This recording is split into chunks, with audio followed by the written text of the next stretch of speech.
News hours Tamil நேயர்களுக்கு வணக்கம். இல்லத்தரசிகளுக்கான ஒரு செய்தியோட தான் நான் இன்னைக்கு வந்திருக்கேன். எனக்கானதும் கூட தான். சிலிண்டர் புக் பண்ண போறீங்களா? ஒரு நிமிஷம் வெயிட் பண்ணுங்க. இந்த நியூஸ முழுசா கேட்டுட்டு அப்புறம் புக் பண்ணுங்க.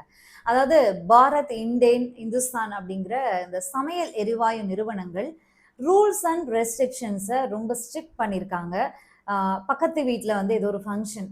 சிலிண்டர் எம்டி வச்சிருக்கீங்களே, புக் பண்ணி தாங்களேன், எனக்கு அந்த ஃபங்ஷன் முடிஞ்சோடனே நான் திருப்பி தரேன் அப்படின்னு சொல்லி கேட்பாங்க. நான் புக் பண்ணி தரேன் அப்படின்னுவாங்க. அப்படி இல்ல, பக்கத்து வீட்டுக்காரங்க ஒரு கடை வச்சிருப்பாங்க, ஒரு சின்ன கடை வச்சிருப்பாங்க. கடையில சிலிண்டர் தேவைப்படுதுங்க, நீங்க சும்மா தானே வச்சிருக்கீங்க, ஒரு சிலிண்டர் புக் பண்ணி கொடுக்க கூடாதா அப்படின்னு கேட்பாங்க. சரி, கைமாத்துக்கு உதவுமே அப்படின்னு புக் பண்ணி தர போறீங்களா? உங்களை மாதிரி ஆட்களுக்கானதா இந்த வீடியோ. தயவு செஞ்சு முழுசா கேளுங்க. இந்த மாதிரி புக் பண்ணி சிலிண்டரை பக்கத்து வீட்டுக்காரவங்களுக்கும் அவங்க நடத்தக்கூடிய சிறு வணிக நிறுவனங்களுக்கும் கொடுக்கக்கூடியவங்களுக்கு தான் இந்த செய்தி. இந்த மாதிரி கொடுக்கக்கூடியவங்க வருஷ கடைசியில இனிமே ரொம்பவே கஷ்டப்படுவீங்க சிலிண்டருக்காக நீங்க. சரி, என்ன விஷயம் அப்படிங்கிறத வீடியோக்குள்ள போய் பார்க்கலாம் வாங்க. அதாவது நான் முன்னாடியே சொன்ன மாதிரி பாரத், இந்துஸ்தான், இண்டேன் அப்படிங்கிற மாதிரி இந்த சமையல் எரிவாயு நிறுவனங்கள் ரொம்ப ஸ்ட்ரிக்டா ஒரு பாலிசியை இப்போ வந்து சொல்லியிருக்காங்க. ஆல்ரெடி இருந்தது, அவங்க ஸ்ட்ரிக்டா ஃபாலோ பண்ணலை. இப்போ அதை ஸ்ட்ரிக்டா வந்து எடுத்துட்டு போக போறோம் அப்படிங்கிற ஒரு செய்தியை கொடுத்துருக்காங்க. என்ன அப்படின்னா, ஒரு வருஷத்துக்கு 15 சிலிண்டர் வீட்டு உபயோகத்திற்காக, குடும்ப பயன்பாட்டிற்காக எடுத்திருக்கக்கூடியவங்களுக்கான விநியோகமாக இருக்கு. 12 சிலிண்டருக்கு வந்து மத்திய அரசு மானியம் கொடுத்துட்டு இருக்காங்க. அந்த 12 சிலிண்டர் வரைக்கும் உங்களுக்கு மானியத்தோட அந்த சிலிண்டர் கிடைக்கும். அதற்கு பிறகு அந்த 3 சிலிண்டர் இருக்கு இல்லையா, 13, 14, 15, அந்த சிலிண்டர் வந்து மானியம் இல்லாம ஆனா நீங்க புக் பண்ணி எடுத்துக்கலாம். அந்த மாதிரி 15 சிலிண்டர் தான் இனி ஒரு வருடத்திற்கு வீட்டு பயன்பாட்டிற்கு 15 சிலிண்டர் மட்டும் தான் புக் பண்ண முடியும்.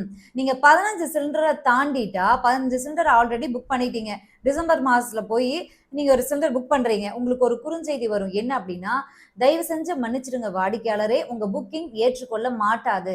உங்களுடைய பயன்பாடான 213 கிலோ எடை கொண்ட சிலிண்டர்களின் அளவை நீங்க ஏற்கனவே பயன்படுத்திட்டீங்க அப்படிங்கிற ஒரு குறுஞ்செய்தி தான் வரும். உங்க புக்கிங்கே முதல்ல அவங்க எடுத்துக்க மாட்டாங்க. இதுதான் அவங்க கொடுத்துருக்கக்கூடிய செய்தியா இருக்கு. சரி, வீட்டு பயன்பாட்டிற்கு என்ன எடையில வந்து சிலிண்டர் இப்ப வரைக்கும் வழங்கப்பட்டு இருக்கு அப்படின்னு பார்த்தா, 14.20 கிலோ எடை கொண்ட சிலிண்டர் வந்து வீட்டு பயன்பாட்டிற்கு வழங்கப்படுது.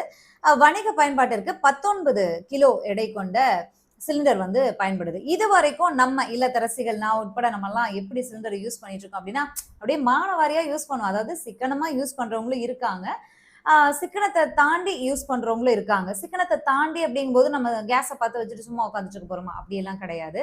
இப்போ பக்கத்து வீட்டில் வந்து திடீர்னு சிலிண்டர் காலி ஆயிடுது, உங்க சிலிண்டர் வச்சிருக்கீங்களே கொடுங்க அப்படின்னு கேட்பாங்க, கொடுப்போம்.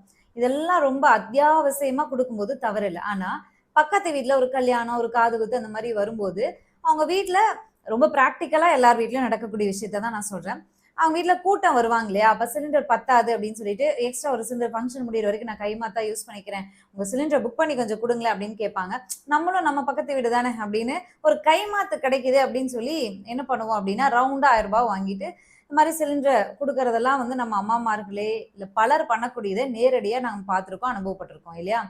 இந்த மாதிரி விஷயங்களும் நடக்கும். அதையெல்லாம் தாண்டி என்ன நடக்கும் அப்படின்னா, நம்ம வீடுகளுக்கு பக்கத்துல இருக்கக்கூடிய சின்ன சின்ன கடைகள், டீ கடை, இல்ல ஹோட்டல் கடை, இந்த மாதிரி கடைகள் எல்லாம் வந்து சிலிண்டர் கேட்பாங்க. அப்ப நம்ம புக் பண்ணி கொடுத்தோம் அப்படின்னா, கூட ஒரு 200 300 எக்ஸ்ட்ரா வந்து அவங்க கொடுப்பாங்க இல்லையா, 500 வரைக்கும் எக்ஸ்ட்ரா கொடுப்பாங்க இல்லையா. 2000 கொடுத்து, அதாவது 1500 கொடுத்து வாங்கிட்டு போறவங்களா இருக்காங்க. இந்த மாதிரி நிறைய சம்பவங்கள் நடந்துகிட்டு தான் இருக்கு. பிராக்டிக்கலா நம்ம வீட்டு நம்ம வாழ்வியல்ல என்ன நடக்குதோ அதை தான் நான் சொல்றேன். இதுல பெரிய தவறை எதையும் நான் வந்து, பெரிய குற்றத்தை எதையும் நான் வந்து நான் சொல்லல. இந்த மாதிரி எல்லாம் கைமாத்தா சிலிண்டர் கொடுத்துட்டு இருக்கவங்களுக்கான ஒரு நியூஸ் தான் இது. நீங்க வந்து ஒரு வருஷத்துக்கு 15 சிலிண்டர் மட்டும் தான் புக் பண்ண முடியும். அதுவும் மானியத்தோட 12 சிலிண்டர் மட்டும் தான் புக் பண்ண முடியும். 15க்கு மேல நீங்க போயிட்டா உங்களுக்கு வந்து சிலிண்டர் புக்கிங்கே எடுத்துக்க மாட்டாங்க. நான் முன்னாடியே சொல்லியிருந்தேன். ஏன் இந்த ரூல்ஸை வந்து ஸ்ட்ரிக்டா ஃபாலோ பண்ண போறாங்க அப்படின்னா, இது வரைக்கும் நான் சொன்ன மாதிரி இந்த கைமாத்தா கொடுக்கறதுனால வணிக ரீதியில இந்த மாதிரியான வீட்டு சிலிண்டர் பல வந்து வணிக ரீதியிலான பயன்பாட்டிற்கு உபயோகப்படுத்தப்படுகிறது. இது வந்து நிறைய இடங்கள்ல வந்து நடைபெறுவத அந்த சமையல் எரிவாயு நிறுவனங்கள் வந்து கண்டறிஞ்சிருக்காங்க. இந்த செய்தி வந்து அவங்க தலைமை வரைக்கும் போனதுனால தான் இந்த நடைமுறைய ரொம்ப ஸ்ட்ரிக்ட் பண்ணணும் அப்படிங்கிறத கொண்டு வந்திருக்காங்க. சரி, இந்த சிலிண்டர் விலை ஏன் வந்து இவ்ளோ தட்டுப்பாடு, ஏன் இவ்ளோ கட்டுப்பாடுகள விதிக்கிறாங்க அப்படின்னா, சிலிண்டர் விலை அப்படிங்கிறது வந்து பெட்ரோல், டீசல், சிலிண்டர் இதோட விலை எல்லாமே கச்சா எண்ணெய் விலை, அமெரிக்க டாலருக்கு நிகரான இந்திய ரூபாயினுடைய மதிப்பு, இதையெல்லாம் வச்சு தான் பெட்ரோல் முன்னாடியே சொன்ன மாரி பெட்ரோல், டீசல், கச்சா எண்ணெய், சமையல் எரிவாயு இந்த மாரி எல்லா விலையும் நிர்ணயிப்பாங்க இல்லையா? அவ்வளோ தட்டுப்பாடு கொண்ட பொருளான சமையல் எரிவாயு சிலிண்டர வந்து நம்ம ரொம்பவே ஈஸியா வந்து யூஸ் பண்ணிட்டு இருக்கோம். நம்முடைய அம்மா, பாட்டி இவங்க எல்லாமே வந்து விறகடுப்புல சமைப்பாங்க. அப்போ அவங்களுக்கு வந்து இத சமைக்கணும் அது ஒரு கட்டுப்பாடு இருக்கும் சமையல்ல. இன்னைக்கு வந்து நமக்கு அப்படி இல்ல. டப்புன்னு கேஸ் எடுத்து லைட் டப்புன்னு அடிச்சா வந்து கேஸ் பத்திக்கும். சுடுதண்ணி 10 வாட்டி வச்சுக்கலாம், டீ 10 வாட்டி போட்டுக்கலாம். அன்னைக்கெல்லாம் அப்படி இல்ல. காலை ஒரு வேளை, மாலை ஒரு வேளை அப்படிதான் இருந்துச்சு டீ, காஃபி எல்லாமே. இன்னைக்கு எல்லாமே வந்து எத்தன மடங்கு அதிகரிச்சிருக்கு. அதுக்கு என்ன காரணம்? வாழ்வியல் ரொம்ப ஈஸி ஆயிடுச்சு. நம்ம எல்லாத்தையுமே ரொம்ப இலகுவா எடுத்துட்டு ரொம்ப ஹேப்பியா வாழ்ந்துகிட்டு இருக்கோம். அதுலலாம் தவறு எதுவும் இல்ல.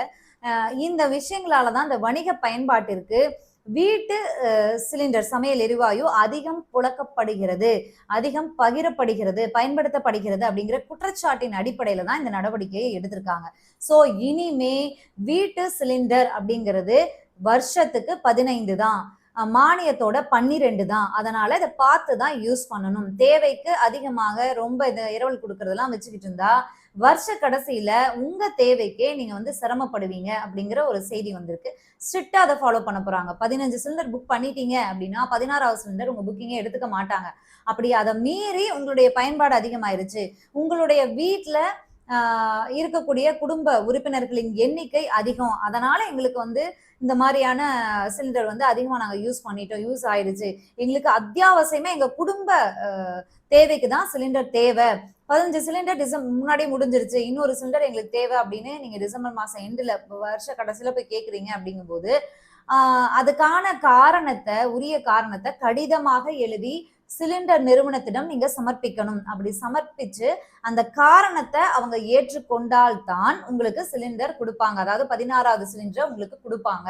அதனால நீங்க யோசிச்சு தான் இனிமே சிலிண்டர பயன்படுத்தணும். அளவாக பயன்படுத்திக்கணும் அப்படிங்கிறது தான் இந்த ஒரு செய்தியா வந்திருக்கு.